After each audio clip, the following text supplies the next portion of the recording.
Muchas gracias, señora presidenta. Antier celebramos los aniversarios de la Constitución de Querétaro, pero también memoramos los antecedentes principales del 57 y del 24 del siglo XVIII-XIX. La primera Constitución expedida como tal declaró nuestra independencia, la del 24, y las bases republicanas como buena fórmula de gobierno. La Carta de los grandes liberales de la mitad del siglo pasado, que provocó una guerra interna y tuvo que sobrevivir a una invasión, proclamaba todas las libertades de los individuos, la división de poderes y la soberanía del Estado Nacional, pero no cambió la realidad injusta de la mayoría de los mexicanos. Palabras como salario, trabajo jornalero, seguridad social, ejido, comunidad indígena, todavía fueron ajenas a la prosa de aquel texto constitucional. Pero su legitimidad, bien que fue aprovechada por un dictador, este sí que dictaba y asumía las tres funciones del gobierno, que puso el libre juego de las fuerzas económicas para crear riqueza sobre la idea entonces retomada un siglo después de que producir era lo mismo que repartir.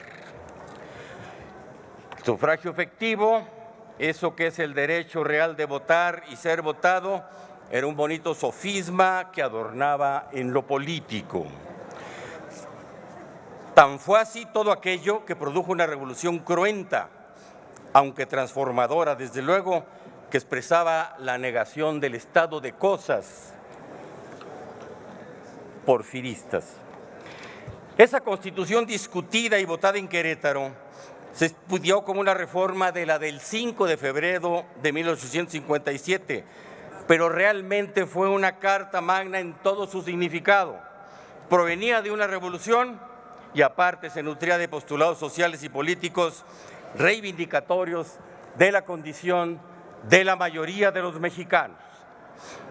Esta Constitución ha sido modificada por 256 decretos que han cambiado el contenido de más de 700 artículos, especialmente en los últimos años del siglo pasado y los primeros 18 de esta centuria. La Constitución que está vigente no se parece mucho en letra o alcances a la que contenía el espíritu social que inspiraba a los constituyentes de Querétaro. En la economía, durante todo ese proceso, se fue induciendo otra vez la idea original del siglo XVII, del llamado mercado libre. Se redujo la participación del Estado, se protegió la inversión de capital y se acotaron los derechos de los trabajadores como una fórmula para crear riqueza, considerando este objetivo como un apotegma y como una razón de ser. Los bienes nacionales se acercaron a la idea de que son mercancías, cuyo objeto es dar insumos al modelo capitalista mundial. El caso de la energía puede ser un ejemplo, que se ha considerado un área fundamental que debe regir el Estado, que es el representante del interés nacional, pero recientemente ha sido entregado a la industria extranjera.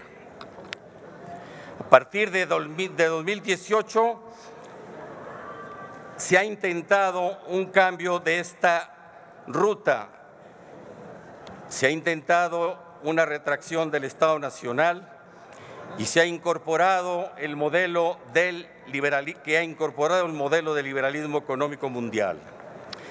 En lo social, ahora se ha intentado redirigir el presupuesto portando políticas públicas hacia las clases populares y se ha detenido la apropiación privada de los bienes nacionales. Sin embargo, este proceso de restauración nacional tiene una oposición visible y también legítima de partidos que antes fueron gobiernos, de una buena parte de los medios de comunicación y también del Poder Judicial Federal.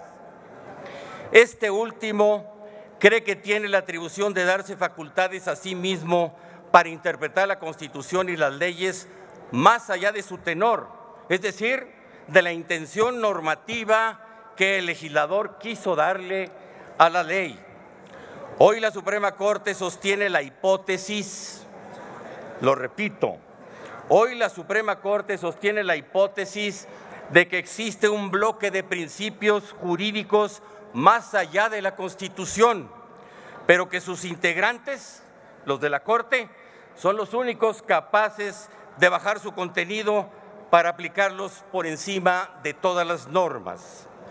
Hoy instituciones como la acción de inconstitucionalidad ha sido burlada para que lo que no pueden hacer 8 ministros lo pueda hacer un solo juez de amparo o 2 ministros nada más por la vía de la interpretación judicial. Las reformas del año 11 y las secuentes han permitido que medios de defensa jurídica tan históricos como el amparo tengan hoy un uso político partidista que obstruye la gobernabilidad del Estado, que afecta a la función pública. Los 3 poderes son democráticos, puede decirse, que ninguno lo es más que el otro, cierto, pero a condición de que se conduzcan democráticamente, esto es, que se sometan a la Constitución. Nosotros afirmamos que si existe un poder en México que se coloca hoy por encima de la Constitución y que vulnera los principios republicanos fundamentales de la austeridad, de la división de poderes y la sujeción al Estado de Derecho positivo, es el propio Poder Judicial Federal.